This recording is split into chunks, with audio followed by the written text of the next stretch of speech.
Good morning students. Our today's class 11th commerce subject business study chapter first topic meaning of professions and characteristics of profession.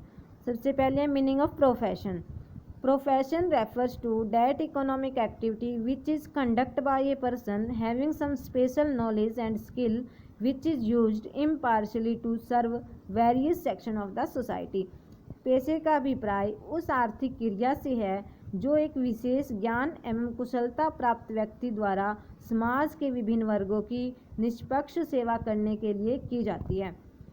इसमें से पेशे का क्या अर्थ निकलता है कि एक आर्थिक क्रिया है, इसके लिए विशेष ज्ञान और कुशलता की आवश्यकता होती है और जो व्यक्ति पेशा करता है उसे समाज के विभिन्न वर्गों की निष्पक्ष सेवा करनी चाहिए।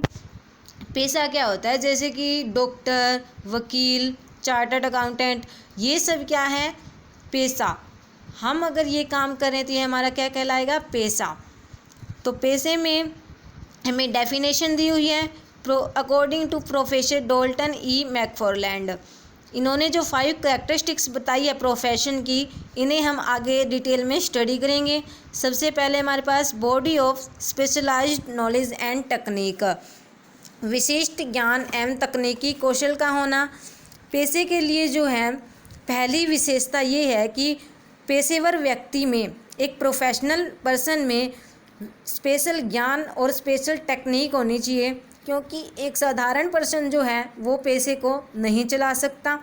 सेकंड है formalised methods of acquiring training and experience, प्रशिक्षण एवं अनुभव प्राप्त करने की औपचारिक व्यवस्था। पेशा है जैसे कि डॉक्टर, वकील, चार्टर्ड अकाउंटेंट, जो पेशे हैं, पेशे का प्रशिक्षण एवं अनुभव प्राप्त करने के लिए औपचारिक व्यवस्था होनी चाहिए, अर्थात हम उसी क्रिया को पेशा मान सकते हैं जिसका ज्ञान प्राप्त करने के लिए संस्थाएं उपलब्ध हैं। जैसे कि हम एजुकेशन ग्रहण करते हैं स्कूल से, स्कूल हमारी एक संस्था है, उसी प्रकार अगर हम पेशे को अपनाना चाहते हैं तो इसके लिए हमें जो है प्रशिक्षण प्राप्त करने के लिए हमारे पास औपचारिक व्यवस्था होनी चाहिए। थर्ड है establishment of representative professional association, प्रतिनिधि पेशेवर संघ का होना। प्रतिनिधि पेशेवर संघ होते हैं प्रत्येक पेशे के लिए, जैसे कि India bar council of India जो है ये वकालत के पेशे के लिए है, मेडिकल काउंसिल ऑफ इंडिया चिकित्सा के पेशे के लिए है, लेखा शास्त्र के पेशे के लिए क्या है इंस्टीट्यूट ऑफ चार्टर्ड अकाउंटेंट्स। तो ये जो है हमारी रिप्रेजेंटेटिव प्रोफेशनल एसोसिएशन होती हैं जो क्या क्या कार्य करती हैं, to regulate the behaviour of its members, अपने सदस्यों के व्यवहार को नियंत्रित करती हैं, पेशे की विभिन्न क्रियाओं का मार्गदर्शन करने के लिए कोड ऑफ कंडक्ट तैयार करती हैं, अपने सदस्यों की छवि को एक पेशेवर के रूप में बनाती है और उनका विकास करती हैं, अपने सदस्यों की न्यूनतम योग्यता निर्धारित करती हैं, पेशे में प्रवेश को नियमित करती है, यानी कि कौन कौन लोग इस पेशे में आ सकते हैं, इसके लिए क्या क्या क्वालिफ़िकेशन चाहिए, ये सब कुछ डिसाइड करती है।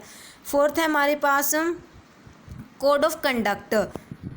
कोड ऑफ कंडक्ट क्या होता है कि पेशे में जो लोग पेशे को अपना रहे हैं इनके लिए एक निर्धारित आचार संहिता होती है, इन्हें उस आचार संहिता का पालन करना पड़ता है।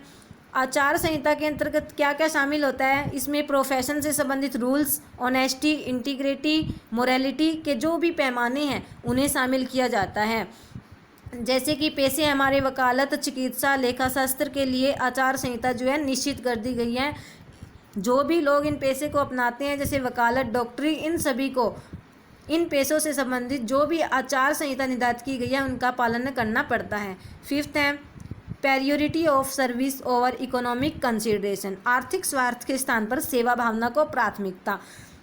जो भी लोग पेशा कर रहे हैं, एक प्रोफेशनल पर्सन जो है उसे अपने आर्थिक स्वार्थ के स्थान पर सबसे पहले सेवा भावना को प्राथमिकता देनी चाहिए।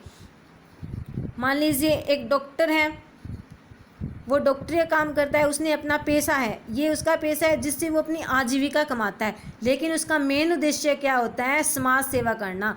तो उसे अपने जो इकोनॉमिक, अपने आर्थिक स्वार्थ के स्थान पर उसका जो पहला फ़र्ज है वो क्या है समाज सेवा करना।